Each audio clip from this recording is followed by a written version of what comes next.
Motherhood. 1 minute, you're mom of the year. I love you, Mommy. Then the next, not so much. From bath time to bullying, from potty training to puberty, parenting is full of challenges. But one thing is for certain, you are not alone. Welcome to Modern Mom Probs. I'm your host, author, mother, parenting expert, Tara Clark. Join me while we tackle today's modern mom problems. Welcome back to another episode of Modern Mom Probs. I'm your host, Tara Clark. Today's topic is how to handle life after divorce. I'm joined by Michelle Dempsey-Multack. She is a certified divorce and co-parenting specialist, host of the podcast Moms Moving On, and best-selling author of the book Moms Moving On: Real Life Advice on Conquering Divorce, Co-parenting Through Conflict, and Becoming Your Best Self. She is an absolute powerhouse and a close personal friend. Michelle, welcome to the show. Love that intro. Thank you, Tara. Honored to be here. Welcome. Love that you have a podcast. Love that you are the voice for moms everywhere about all of our modern mom problems. Oh, Michelle, I love you. Thank you for coming on today. And thank you for being the voice for all moms moving on. Yeah. That wasn't really the intention, but I'm happy to be that voice. Very happy. Well, I'm glad that you're representing moms everywhere for that. So as I mentioned, you are a divorce coach, podcast host, best-selling author. You wear a lot of hats. Tell us how you got to where you are today. I had to sleep my way to the top. No, I'm just kidding. That's a story I want to hear too. I wish there was some truth to that. Sounds a lot of fun. No, I think it really just happened so organically, Tara. Like I was mommy blogging when I was married to my first husband, and I was writing for Scary Mommy and a couple of other outlets. And then I got divorced, and here I was, 33 years old with a 2-year-old, completely in over my head, even though I told myself like I was built for this. I've been through worse. I got it. There were so many things about it that I did not think through as I was planning to leave my marriage. And I started posting about them and being really open about them and writing about them for, some of the outlets I was writing for. And I guess there wasn't much of that happening in the social stratospheres yet because people just started flocking. And then with that came lots of questions that I didn't know how to answer. So that's where the podcast started, so that I could bring on the experts to speak to those questions. And then came, hey, can I hire you? I just need to pick your brain before my mediation, or I don't know what this means in my parenting plan. And before I took anybody's good hard-earned money, I decided to get certified and educated as a certified divorce specialist, co-parenting specialist, and coach. And it kind of lends itself to my background in education, because really what I'm doing is teaching. And then people were like, hey, where can I buy your book? And I'm like, oh, I don't have one of those yet. And so the book happened, which without you, I don't know that it would have happened actually. Oh my Shout gosh. out to Do you want to Joelle. tell that story? I was going to say, do you want to share that story? Yeah. Well, you and I talked about this, and you recommended your literary agent to me. Yep. And I mentioned your literary agent to my best friend, who was like a big publishing hotshot for a long time in New York City. And she said, oh, Joelle, she's like the J-Lo of literary agents. And I was like, oh, really? So I reached out to her. She turned me down. And then I said, you tell me what I need to do because I want you to represent me. And then it all happened from there. Yeah. And then you also worked with a writing coach as well too, right? I worked with a writing coach to help refine my ideas, because I am a great writer, but not a great strategist in terms of my ideas, because I didn't know what a nonfiction self-help book really needed in order to be worthwhile or worthy in the eyes of a publisher. So that helped me a lot just to put together my proposal. And I loved working with her so much that once I was ready to deliver my manuscript, I hired her to edit it. So it definitely took a village, but a labor of absolute love, as you know, and it's out there in the world doing its thing. And I'm so happy. Thank you. I'm so happy. I'm holding it here. Thank you for holding it. I'm just happy with the feedback that I've gotten. The feedback I've gotten comes from the exact intentions I put into it. So that's very nice. It's beautifully written. It's beautifully organized. And really, I'm plugging this book so early on in this podcast, but like seriously, if you are considering a divorce, if you're going through a divorce, or if you are post-divorce, you really need to read this book. So as I mentioned, the title is called Moms Moving On. So you literally help moms move on from past relationships. So like, what does that Yes. actually mean? What does that really look like? So what it really looks like is it's a couple of things. People think it's just getting over the relationship that you're leaving, the man, the woman, whoever your spouse was, however they identified. But it's not so much about that. It's so much more about this internal thing. It's the stories we tell ourselves. It's the guilt we force ourselves to carry. And it's all rooted in something else, usually in either our upbringing or trauma bonds or some unhealthy thing that happened to us at some point. So moving on begins with uncovering what that thing is. Why did I feel tied to this relationship? Why did I stay so long, even if it was bad? Why am I this way in communicating with my ex? Why can't I let go of this marital cycle of communication? It all starts with understanding that. And then once a while, it's like this amazing thing happens with every client across the globe that I've ever worked with. Once we're able to connect those dots, it's like, oh, okay. So I had my client just before I jumped on here with you. We're in our third session today, and her husband cheated on her with a coworker. Very typical story. And she was so angry the first session. And the second session, we really focused on her children. And today she was like, I keep thinking about it. And I think I have to be really honest with myself. You're forcing me to get really honest with myself. And I said, how so? And she said, because I've been lying to myself and to everybody else. I know why he cheated on me. I wanted nothing to do with him for the last 10 years. Those kids were born and I couldn't stand him anymore. And I shut him out. And I'm like, you see, this is the power of doing the work, because it doesn't make what he did okay, but you're able to see it in a different context so that you can process it, grieve it, and move the hell on. And so that's what I think moving on looks like. And then, of course, there's all the intricacies of the legal process that people need a lot of help with, understanding what these terms mean. What does a good parenting plan look like? My passion really lies in helping a mom help her children through the divorce process. So making the best decisions, child-focused decisions, helping a mom put aside her anger for the ex-spouse so that she can make the best decisions for her child. I think that's the most rewarding part of what I do. Yeah. What does a good parenting strategy look like? It's very different to every family, but here's what it doesn't look like. Okay. It doesn't look like I want this schedule because it's best for me as the mom or the dad. It's we need to create a schedule that makes sense for our children's lives based on their age, based on their level of comfort, based on which parent lives closer to school, based on who can realistically pick them up and take them to after school activities. You get sort of lumped into this legal thing where it's like, okay, pick a percentage, 50-50, 80-20. And we start treating our children like a percentage or a property or a timeshare in Sarasota when this is a human being who has complex needs. Your child may have emotional issues. Your child have, a disability or special needs. And all of them, I always say when your child does have a disability or special needs, I used to be a special ed teacher, you create an IEP.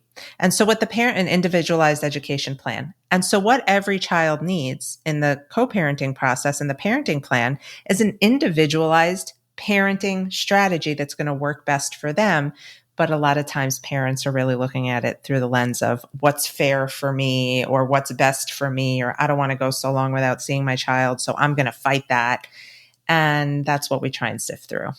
Yeah, that makes sense. Like a lot of times I feel like the parents are trying to get like a win. Does that make sense? Like I feel like I'm winning if I get my child more days. It's so horrible because, and I actually also talked to this client just now about this. Her daughter doesn't want to go see dad because she's mad at dad about the affair. And I said, okay. And on one hand, we want to make her feel like she has a choice, right? Like when I was 12 years old, I was given a choice. You want to see daddy anymore? No? Okay, you don't have to see him anymore. But I explained to her that while that may help her daughter's emotional health in the short term, long term, it's awful. Because then how does she learn to trust a man? How does she repair that relationship?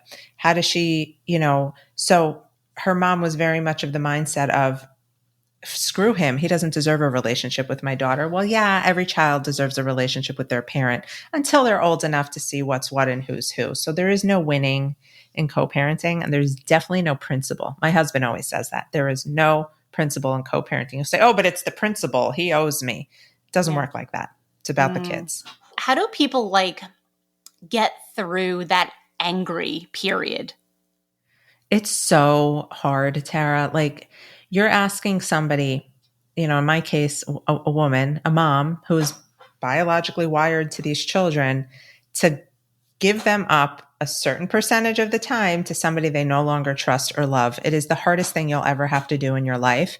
But I think if you stop coming at it from a place of lack, like what I don't have, and reframe it to see the opportunity of divorce for what it is, like a brand new slate, a time to start fresh, time to look into who you really are and what really makes you whole, I think that helps a lot. I think it really is all about a perspective shift for sure.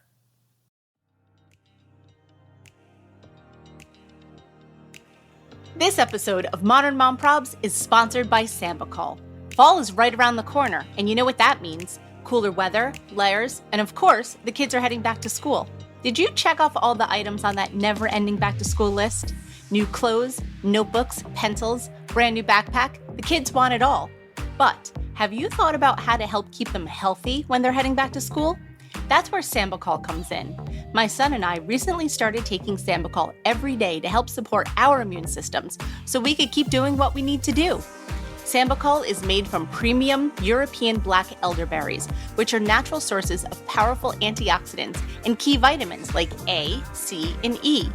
They help support a healthy immune system and help you power through your day. What's so great about Sambucol is they have tons of different ways to help your daily helping of black elderberry, like syrups, gummies, chewable tablets, drink powders, capsules, and more. They even have products made just for kids. My husband, my son, and I all take Sambucol. We love the gummies. We eat them right after dinner, but before we start the nighttime routine, it's sort of just like a nice little treat and a nice way to end the day. So make a healthy immune system part of your back-to-school strategy this year with Sambucol. My listeners get 15% off their next order of $9.99 or more at SambucolUSA.com by using my promo code MOMPROBS15 at checkout. That's 15% off your order of $9.99 or more at SambucolUSA.com. Use code MOMPROBS15 at checkout. Okay, here's a pro tip. Save this promo code and website address in your Notes app. I know you're busy. Too busy to remember a promo code or to sort through episodes to find it again. Save it and use it when you have a few minutes to shop. The code again is MOMPROBS15 and the website is SambucolUSA.com. Yeah, gosh, that makes so much sense. My parents were divorced when I was 2, and I know you have a similar story. And so I always grew up as the child of divorced parents. I mean, I was only 2, right? So I never actually even knew my parents together. But I was with my dad on the weekends, and I was with my mom during the week. And, it's funny, too, because, she worked in the restaurant business, and so that's when she was working. So I was never really sure if it was, I just had to go by my dad's house because he was babysitting me while she worked during the weekends, or if it was really more of that, 70-30 kind of split. But when I guess I was probably maybe 10 or 11, I stopped going to my dad's house. And it was sort of a similar thing where your mom said, are you going to continue? Do you want to continue going? And it was no. I mean, I had some other things going on too. It was this evil stepmother situation, that kind of thing too at the time. But that's a whole nother story. I know that's a whole other podcast issue. Yeah. Actually, if you do want to listen to that story, listen to my episode on Michelle's podcast from that's right. It must have been months ago. We talked about it on your podcast. Yep. So head over to Moms Moving On after this. But yes, we did talk about this on Moms Moving On. So anyway, I won't rehash that story, but I want to talk a little bit about your background too, as growing up as a divorced child. You sure? Yeah, I have time. Well, I wouldn't wish my childhood and what I experienced on anybody. And I think that's where my passion for doing what I do comes from, because if I can just shield one child from having to experience dealing with their parents' emotions about the divorce or becoming parentified or becoming pitted against another parent, then I'll have done something right. But my parents were married for 10 years. For 8 of those years, he was living a double life with another woman and then also had lots of ladies all over the tri-state area in New York that he liked to go see. My mom, sweet as she is, was naive as could be. She was an immigrant to this country. She came to the States for college, met my dad, didn't know any better. He was making a ton of money. And she thought, my God, life is good. He's a hard worker. And he was out with all these women, Tara. Anyway, his secretary one day called my mom, and my mom was already starting to get like a little suspicious because somebody kept calling the house and hanging up. And his secretary called and said, I'm quitting. Here's what you need to know. He's been doing X, Y, and Z with 1, 2, and 3. And I came home from school. It was June. I'll never forget because I remember it was warm out in New York. And I walked up my driveway, 4th grade or 3rd grade. And they sat me down on the patio. My mom and my grandparents, everybody's crying. They said, Mommy and Daddy's getting a divorce. Daddy has a new girlfriend. That was it. I was like, oh, okay. A couple hours later, he was in the driveway with his new girlfriend to take me for the weekend. And like, nobody at any time was like, are you okay? How does that feel for you? Do you want to talk through your feelings? I remember automatically just becoming a different person. I was very worried about my mom's feelings, and I spent my time with my dad and his new girlfriend enjoying myself, but feeling really guilty. So right away, the anxiety set in. I had stomach aches every day at school. I was sick every Monday morning. I didn't want to go.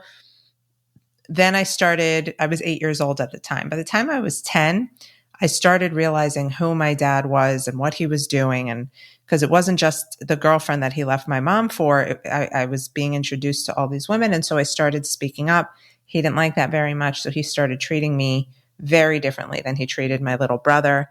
And I didn't feel safe going to him anymore. And so around the same age as you, between 11 and 12, I'll never forget a lady come to my house. I don't know if she was an officer of the court or a guardian ad litem. I don't know what she was. Today we'd call them a guardian. But she sat me down. She said, why don't you want to see your dad? And I said it, and that went to court, and I never had to see him again. And I was completely, emancipated from the parenting plan. And then he fought for custody of my brother because he was so pissed. He did? Because he was a lawyer and like hand in hand with everybody in New York, he won. And so me and my brother grew up in different houses, living 2 totally different lives. And I'll tell you that wasn't an issue for me until the last 5 or so years. Now that we're like adults and he got married and I had to see my dad at his wedding, like there was so much of that for me. But I then grew up with a father who hated me and I couldn't understand why. And my mom, as much as I love her, I was her best friend, So like I was definitely parentified. And I ask her all the time, like, why she never put me in therapy. And she's like, oh, well, you seemed fine. I'm like, I was fucking dying, Mom. Like, I seemed fine. Okay. Well, I'm not. Newsflash. Newsflash. Oh, yeah. So it was almost like I had to get divorced because I had not dealt with any of this, Tara. I never went to therapy and sat down and said, I don't trust men. I married my poor ex-husband and made his life hell because I didn't trust men. And our relationship became like a toxic cycle of I don't know what.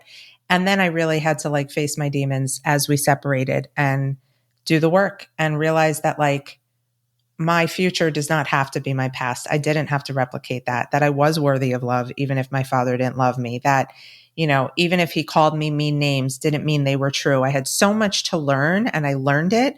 And now that's why I'm so passionate about passing that on to other people. God, I want you to just stand and preach about all of this stuff because I think it's so important. Like we have so many similarities in our story.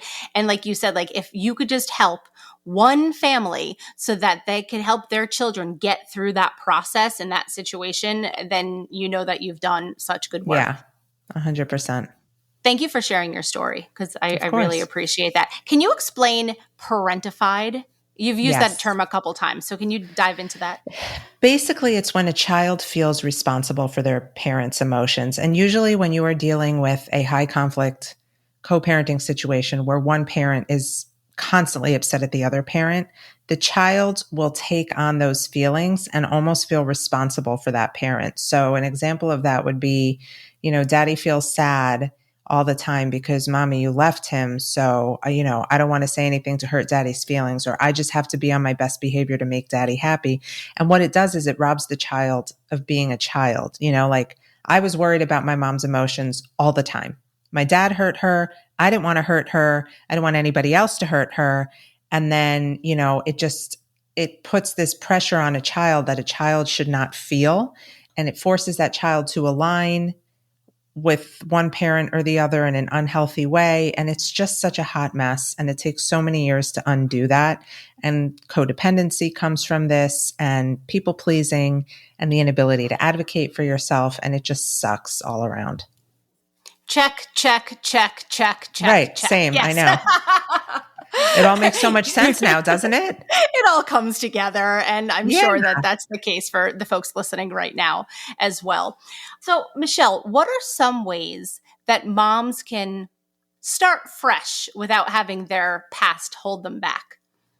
Well, I think the only way is to make peace with your past, right? Like, if you pretend it's not there, like I did, it's going to come back and bite you. And I think the best thing any woman could do is work with a therapist or a trauma-informed coach like myself who can understand, I can sit with a woman in a consult and know within 5 minutes what she's been through in her childhood and in her life. And I'll say it, and they're always like, how'd you know? I'm like, because I know, because we are all creatures of habit and patterns. We are our patterns, right? Like we form these patterns because of things we've been through. And so I think the first thing a woman can do is make peace with that past and own it instead of letting it hold her back or saying, I have too much baggage. I hate when I hear that. I have baggage. Yeah. We need to come up with like a better term than that. It's a terrible experience. It's not baggage. It's experience. Yes. And you have to, again, it's a reframe. Yeah, I've been through a lot of shit in my life, Tara, but you know what? It's made me strong. It's made me wise, and it's made me intentional about how I live my life now. And I wouldn't change that for the world. Yeah, absolutely. So beautifully said. I want to like jump through my computer and give you a hug on that one because you articulate things in such a way that like they're my thoughts in the back of my head, but you say them so beautifully. So it's true. It's like that life experience that, we lived through as, children, adolescents, whatever, really informs how we are now. And like you said, like we're much more intentional in our behaviors, in our actions, in our parenting even. I am married. I'm happily married. I've been married to my husband for 16 years now. And we've been together for 25 years. So we're pretty good. It's like amazing. Yeah. We've been together a long time, and he's my absolute best friend. But again, like, you have to be very intentional in your actions in your relationship. And like I said, in the parenting space as well. Yeah. Yeah. Yeah.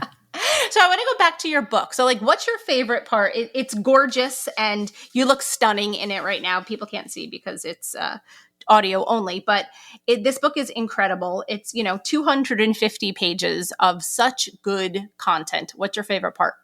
I think my favorite parts are, there's two. When I talk about the transition to co-parenting, because like I felt that shit in my soul when I was writing it, and every single person who reaches out is like, oh my God, this is exactly how I feel.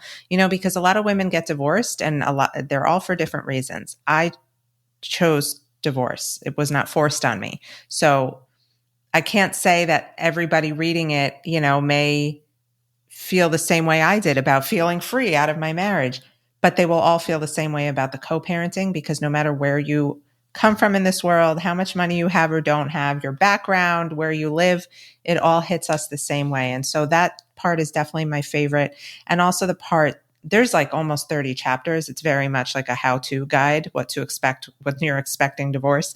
I think the other part is when I talk about finally reconnecting with myself and giving myself the love that like I never knew I always needed, and that it had to come from me first. I think a lot of women in a situation at a young age of that, divorce probably comes from a similar background as mine, or has experienced some level of trauma or abandonment in their past. And so now they're finally realizing their worth. And so that's probably the most beautiful part of moving on.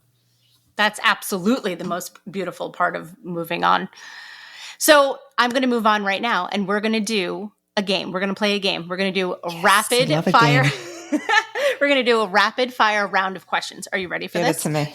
Yes. All right. So you got to give me the first thought, right off the top of your head. Okay. Okay. Favorite 90s movie?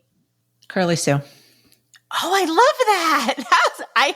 That's the first time that someone's given that answer, and it's such a good one. I remember seeing that in the movie theater back in the day. I mean, if you look at a picture of Bella and then a picture of Curly Sue, it's the same. And so Bella and I have been watching it, and I love that movie so much. They don't make them like they used to. No, they don't. And you're right. Bella does look like Curly Sue. Mm-hmm. Oh my God, so cute. What's your favorite self-grooming thing?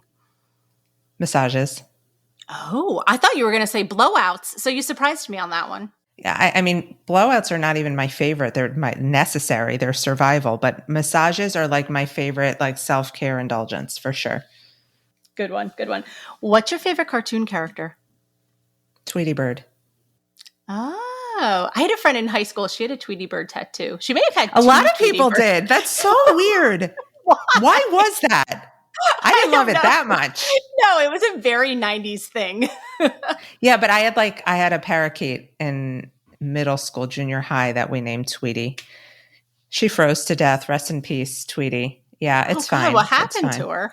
The window was left open on a cold day, and she was Tweety, done. Oh gosh, I'm so sorry. That's really sad. I'm sorry. I'm moving on from that one. That's okay. You can. Okay. What's your favorite comfort food? Nachos, chips and salsa.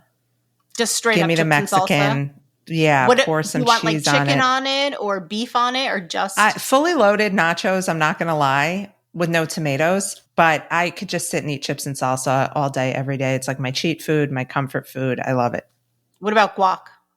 Are you extra guac? I am extra like guac, but I went so heavy on avocado for so long that I'm I could do without it now. Yeah, you're good. You're tapped out on avocado for now. Yeah.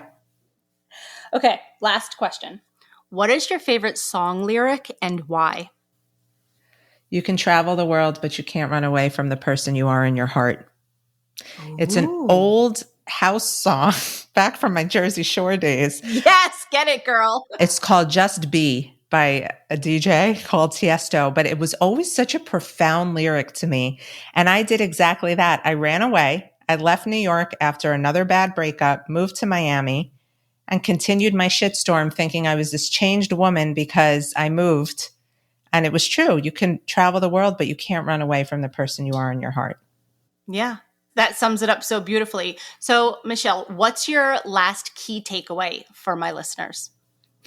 If you are listening to this and you are considering divorce or getting divorced, I want you to know that you're going to be as okay as you tell yourself you're going to be. It is certainly not the death that people make it out to be. It is an uncomfortable reality, but it is a bump in the road like anything else. And if you tell yourself you're going to get through it and you're going to become a creator of your future instead of a victim of your past, then you're going to be just fine. Such wise words from a very wise woman. Michelle Dempsey-Multack, tell everyone where we can find you. I am on Instagram at the Michelle Dempsey. Come and say hello. I'm constantly putting out divorce content, co-parenting content. My podcast is Moms Moving On. My book is Moms Moving On. And you can find all of that and how to work with me on my website, momsmovingon.com. Awesome. I love a good branding, and that is good branding. Yeah, thank you. Michelle, you are so amazing. Thank you so much for coming on today. Thank you so much for having me. It's been a pleasure.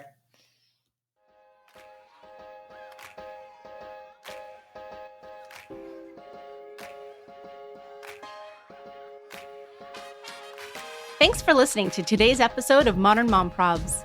I hope you enjoyed our deep dive in today's problem with me, your host, Tara Clark. Join me next time when I'll be interviewing another great guest and tackling another modern mom problem. If you enjoyed today's episode, please leave us a review and a rating. As always, you could head over to Modern Mom Probs on Instagram and give me a follow, or check out my book, Modern Mom Probs, A Survival Guide for 21st Century Mothers, available online wherever books are sold. Well, that's it for today. See you next time, folks.